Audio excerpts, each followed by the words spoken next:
La posible resolución del conflicto entre Rusia y Ucrania está nuevamente en la agenda esta semana. Por supuesto, vimos el pasado viernes cuando el presidente de Estados Unidos, Donald Trump, recibió en Alaska a su homólogo de Rusia, Vladimir Putin, y luego el lunes en la Casa Blanca al presidente ucraniano Volodymyr Zelensky y a 7 líderes europeos que respaldan el fin de la invasión rusa en Ucrania. Vamos a estar conversando sobre esto a continuación, aquí en nuestra entrevista internacional. Hoy recibimos al distinguido Lorenzo Lazo Margain, analista internacional, economista y presidente de LLM Consultores. Está con nosotros conectado desde México. Muy buenos días, ¿cómo está? ¿Qué tal? Muy buenos días, Enrique. Gusto saludarlo. Me da muchísimo gusto saludar a todos los queridos amigos y muy apreciados hermanos del pueblo venezolano. Gracias por el interés y estoy a tus órdenes. Muchísimas gracias por atendernos, además tan temprano en México, son las 5:50 de la mañana. Bueno, queremos consultarles sobre estas posibilidades que nuevamente se abren en la agenda, en el clima de los conflictos internacionales para dar fin a la guerra en Ucrania ante los esfuerzos del presidente Donald Trump de que esto ocurra y su acercamiento a las partes, a Rusia en una primera instancia y luego a Ucrania con la cumbre que se realizó el lunes en la Casa Blanca. ¿Cuál es la importancia que tienen estos encuentros para el momento, cuando Rusia ha avanzado en el frente, en la parte oriental, y todavía hay temas que son irreconciliables para las partes? ¿Cuáles son las oportunidades que podemos ver en el panorama que se abre ahora? Pues mira, primero que nada yo creo que es importante recordarle al público el hecho que desde tiempos de Pedro el Grande, Rusia ha tenido el interés de tener un puerto de abrigo templado que le dé acceso al Mediterráneo. Esta es la razón por la cual desde varios siglos en la historia de Rusia, por su situación geográfica, su clima, ha estado buscando el acceso a esta vía marítima directa hacia el Mediterráneo. Eso no justifica, pero explica la razón por la cual en su momento Vladimir Putin tomó Crimea como un espacio de nueva soberanía impuesta contra Ucrania de parte de Rusia, y una vez que logra establecer el control de Crimea, pues descubre que requiere un corredor terrestre de acceso que le permita establecer un vínculo terrestre operativo de movilidad y sobre el cual mantenga este control en Crimea. Esto explica, no justifica, la razón por la cual en febrero de hace 2 años el intento y deseo de Putin de invadir la zona de Donetsk y otras 4 provincias en Ucrania, precisamente para establecer este corredor. Una vez que lo ha hecho y que ha llegado a establecerse un impas, porque no se han movido los frentes de guerra de una manera significativa en muchos meses, y se ha mantenido este impas en donde Ucrania, con el apoyo de las democracias parlamentarias europeas y Estados Unidos en forma indirecta, está conteniendo el avance ruso, y Rusia, que tiene una extensión territorial de las más grandes del mundo, pues está buscando este pequeño corredor hacia Crimea. ¿Qué es lo que sucede ahora? El presidente Trump, en una intención muy personal de buscar esta egolatría hacia el Premio Nobel de la Paz, que además es un elemento de los retos personales que él tiene contra los demócratas, por lo cual pues está midiéndose con Obama, quizá también está midiéndose con algún presidente latinoamericano que obtuvo un Premio Nobel de la Paz por contener una guerrilla en Colombia, pero él está buscando esta gloria histórica y por lo tanto se va sobre el elemento fundamental de la Organización de Naciones Unidas, creada hace 85 años precisamente para contener y para buscar el equilibrio de la paz. Creada más bien en 1946, aclaro, la Organización de Naciones Unidas, su primer objetivo es mantener la paz mundial. Hoy Donald Trump está por encima en su personalidad y en su deseo de trascendencia histórica en este criterio de buscar la paz en Ucrania, entre otros episodios. ¿Qué es lo que logró? Un hecho histórico. Primero que nada, el reunirse nuevamente con Vladimir Putin, a quien habían excluido del grupo de los 8, ahora el grupo de los 7, precisamente por esta actitud sobre Crimea hace varios años, y ahora está pues regresando Vladimir Putin al escenario internacional sin que esto signifique que esté reconocido por el acto de abuso de autoridad. Desde 1668 está vigente a nivel internacional el concepto de soberanía territorial como elemento fundamental de respeto y de paz entre los estados y naciones. Por lo tanto, Ursula von der Leyen, antes de ir a la reunión en la Casa Blanca el lunes de esta semana, pues dijo que no era aceptable para la Unión Europea el movimiento de una frontera por la vía ofensiva, por la vía hostil, por la vía armada, sino a través de la negociación.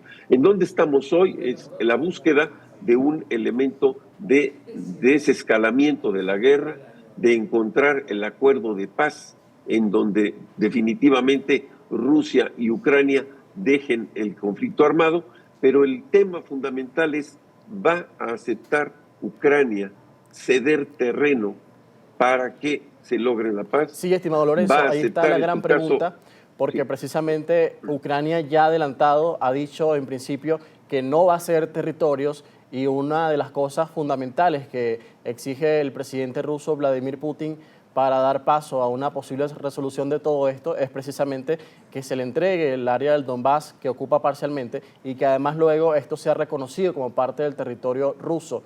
Entonces, allí puede estar la gran pregunta de lo que puede pasar en este momento y no sabemos a ciencia cierta si Zelensky va a hacer concesiones respecto a eso. ¿Cuál es qué es lo que está en la mesa respecto a la... Mira, los escenarios que yo veo son los siguientes. Uno, el hecho de que Trump, por la prisa y la emoción de tener el Premio Nobel de la Paz, le imponga a Ucrania el hecho de aceptar la reducción y la pérdida de su territorio.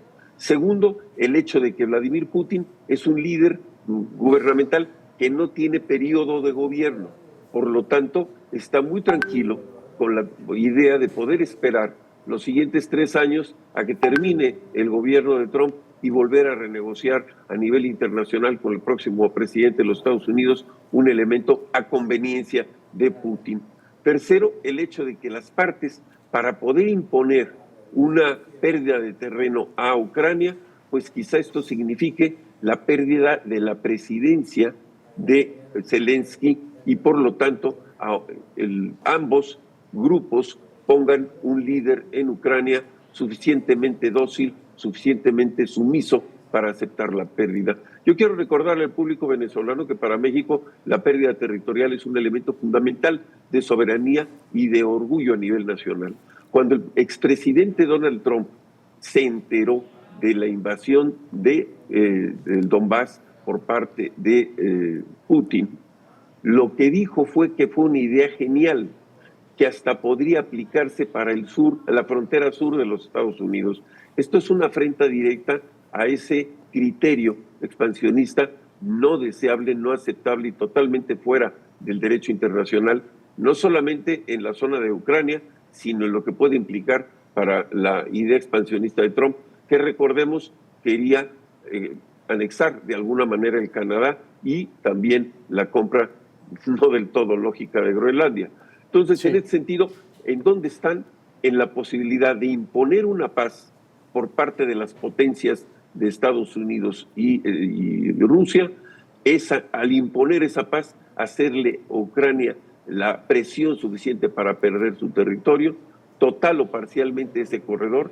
Y tercero, el hecho de que Europa como tal siente que un centímetro de territorio que se pierda en esta negociación es un riesgo enorme a la seguridad futura de Europa, que, vale la pena mencionarle al público, no se tenía desde el fin de la Segunda Guerra Mundial una lista de líderes europeos hablando, declarando e invirtiendo en el tema bélico.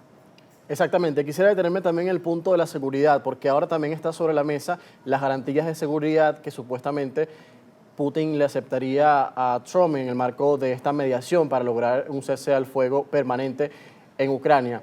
También los líderes europeos están preocupados por esto, ven con cautela esa posibilidad ante las pretensiones de Rusia Y bueno, Lavrov dice, el canciller de Rusia, que debería también él estar presente en esas negociaciones sobre las garantías de paz que pudieran asegurarle a Ucrania en una primera instancia para avanzar hacia la resolución total del conflicto. Y los líderes de la OTAN, por cierto, se reunieron para hablar de este tema. ¿Cuál es el planteamiento exacto sobre esas posibles garantías de seguridad que pudiera darle tanto Rusia como Estados Unidos apoyando a los líderes europeos en Ucrania? Al fin de la Segunda Guerra Mundial, la expansión de la Unión Soviética sobre territorios de Europa, es decir, la parte correspondiente a la Europa del Este, Polonia, Ucrania, Hungría, Rumania, etcétera, Lituania, Estonia, fueron países que se consideraron una zona de amortiguamiento precisamente para este proceso de aceptación de la pacificación durante la Segunda Guerra Mundial. Esta zona, vamos a llamarle de amortiguamiento, que significaba la Europa del Este, una vez que cae la Unión Soviética por el sistema fallido de su ideología marxista-leninista y con un estalinismo represor y antidemocrático, pues esto ocasionó que muchos de estos países abrazaran la idea de una economía de mercado, de un sistema democrático y de una estructura social de libertad de derechos competitivos entre partidos políticos y sistemas parlamentarios altamente abiertos. Y por lo tanto, muchos de estos países se alinearon con Europa hacia Occidente y entraron a la Organización del Tratado del Atlántico Norte, que es una organización de carácter militar precisamente por la defensa de la seguridad de la zona. Uno de los elementos de la condición de Vladimir Putin es que Ucrania no entre a la OTAN, que Ucrania no sea una zona de expansión militar de la OTAN y que por lo tanto en ese sentido le den la seguridad de que no tiene, digámosle, a la OTAN como tal, como organización vecina directa en su frontera. Bien, ya para finalizar, estimado, no podemos dejar el tema atrás sin también mencionar la posible cumbre trilateral entre Zelensky, Putin y Trump, que la administración estadounidense asegura está preparando en este momento. ¿Qué tan posible y qué tan cerca está esa posibilidad de que las partes se acerquen directamente después de 3 años de guerra? Ya para finalizar. Aquí lo que estamos viendo es cómo se construye un gran evento de propaganda para ambos grupos. Cómo en un momento dado, en este evento, si se llega a dar, veremos una imagen pues muy bien escenografiada, donde en el centro estará Donald Trump, a un costado Vladimir Putin y del otro lado Volodymyr Zelensky, para darse la mano y firmar un acuerdo de paz que dé la impresión de que tengamos un sistema ya de desescalamiento y de regreso a la normalidad abierta, pacífica entre las partes. Esto determinará, y es muy importante, qué tipo de nueva frontera va a medirse entre ambas partes en conflicto y qué tanto Estados Unidos estará dispuesto a presionar a Ucrania para aceptar una pérdida territorial a cambio de algunos beneficios de carácter económico.